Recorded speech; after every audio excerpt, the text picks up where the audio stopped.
So should we be scared of you? What do you think? I don't think so. Let's talk about Lucifer. Yeah, man. Who is he to you? Who is he? Yeah. Well, he is the Son of God. Essentially, I mean, it's quite interesting. I think as we explore this series, the daddy issues that come up,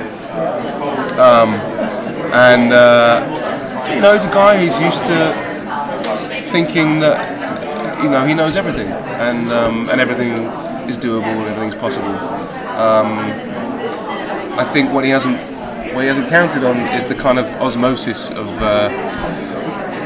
becoming human about stuff and developing things like feelings and emotions. So we find a guy that everyone thinks they know, who's on a path to redemption that he thought he never could have. That's who he is to me. Does he have like a range of sort of emotions? Does he get angry, or is he very measured?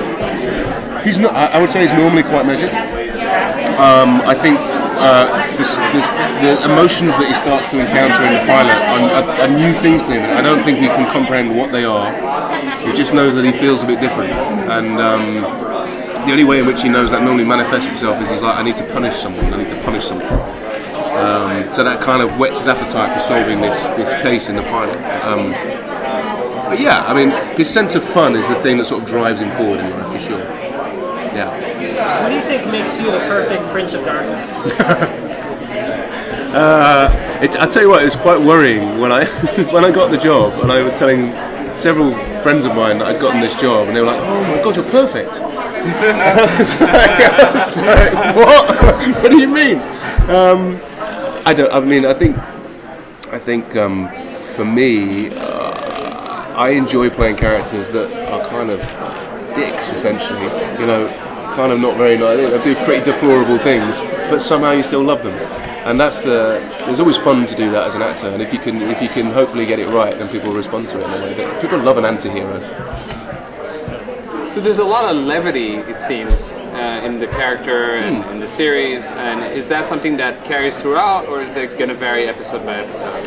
I think it'll vary episode by episode, because I think we're gonna explore this journey that he's on, and a person who makes this journey very interesting for him is the character of Chloe, because he's the first person he's ever encountered who his powers don't work on.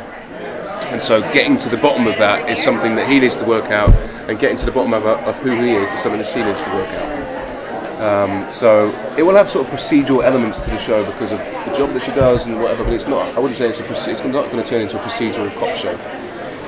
There will be elements of that, but I think the fun of the show is to be had through exploring these characters.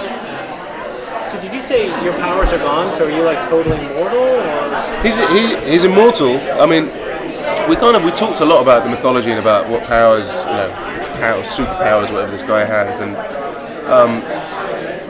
it's quite an innocent one that he has in many ways. I mean, his power is to be able to draw out people's deepest, darkest desires, and that's the whole point that he keeps trying to make. Everyone thinks that he's evil and makes people do evil things. He's like, I don't do anything. You guys do it, okay? And all I'm doing right now is getting out of you what is in there anyway. So it's kind of like, free will to all of us. But he can't die. He can't die yet.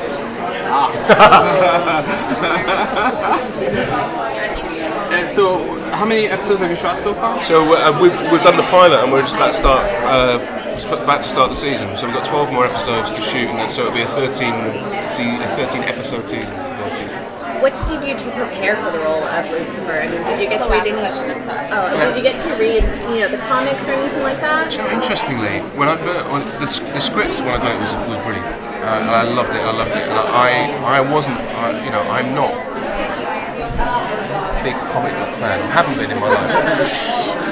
But I now am, of course. So I used what we had in the script, and there was loads of stuff in there that I kind of drew on. And for example, I'm big into music. I love music, and there was a lot of musical suggestions in the script, a bit opening to such and such, and then this track kicks in while we move to here and stuff. And it was really clear about what this type of music was, and I love to create a playlist for myself example, when I'm working and preparing the character, to be, to take on stuff that the character might listen to, or stuff I think might be in the soundtrack, or just stuff. It's almost like a, what do you call it? Like a brainstorm, but of music. So that's a big thing for me.